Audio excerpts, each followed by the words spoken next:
Gentlemen, Melik, let me start with you. A week after the election, Trump facing his first challenge, of course, with Hegseth and Matt Gaetz. Republicans are facing intense pressure from the president-elect. How do you see this playing out? Yeah, so Pete Hegseth, I imagine that Republicans will ultimately vote to confirm him.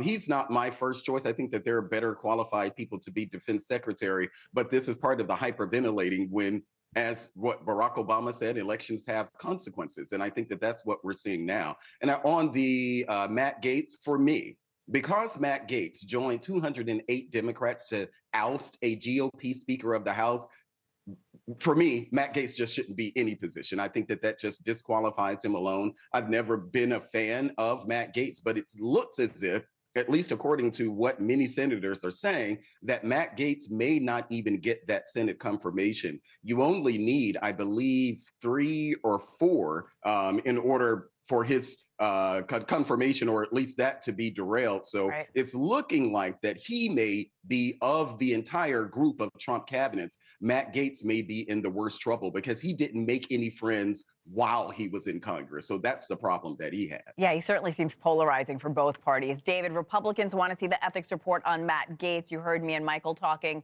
House Speaker Mike Johnson says releasing the ethics report would be, quote, a terrible breach of protocol. You served as a New York State senator. I want to hear your thoughts when it comes to this protocol. Yeah, I really don't understand the logic here. I mean, our U.S. senators have a duty to the American public, and that's to have this confirmation hearing. I mean, we're talking about Matt Gaetz being this controversial character, and the hearings haven't even started yet. So I don't know how you can ask these U.S. senators to do their job when you know there's this report out there, there's information out there, and you're going to keep that from them. It's not fair to the U.S. Senate. It's not fair to the American public. So I think that really casts a shadow on this. If Donald Trump feels confident about his pick, then he should go to these confirmation hearings with all that information and don't put blinders on our U.S. senators. So this idea of Donald Trump having a mandate, look, we all want to be gracious and support the U.S. president. But the Congress, the Senate particularly, has a job to do. And that's defined in our Constitution. And our founding fathers said, look, you have a responsibility. You don't go out of your way to stop a confirmation from going through, but you do your due diligence. You do your homework. And you say, is this person up to the task of what the president is asking them to do to protect the Constitution and, most importantly, protect the people of the United States? So it's really puzzling to me, this maneuver that's going on right now. And I think it's going to fail. I think the U.S. Senate deserves that information. And I think ultimately they're going to get it.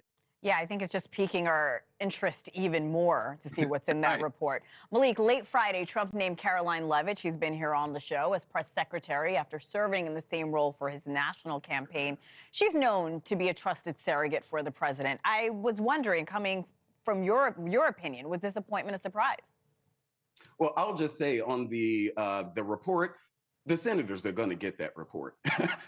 The House, Mike Johnson can say whatever he wants to say. I would be surprised if the Senate doesn't get that report. And it's also important to point out that the DOJ failed to prosecute Matt Gaetz for any type of crime. So this is around an ethics violation, not a potential crime. Well, and not to mention the leaks that are already coming out as well. Mm-hmm. Yes. And in the case of Karoline, I think she's fine. It is a very difficult job. Of course, I've never been the White House press secretary, but even in communications, the thing that I do, it is a very difficult thing to be a press secretary. So I think that this is a good pick. I don't think that there is, there were some people like Hena Doba, whatever the attorney, I wouldn't have preferred her for the pick, but Karoline, I think that she's a great messenger. But at the end of the day, when you're talking about a White House press secretary, you don't just need a great messenger. You also need someone who's steeped in policy, because you have to wade through all of those things on a daily basis. But I'm fine with this pick for press secretary. And answer those tough questions on a daily basis from the media.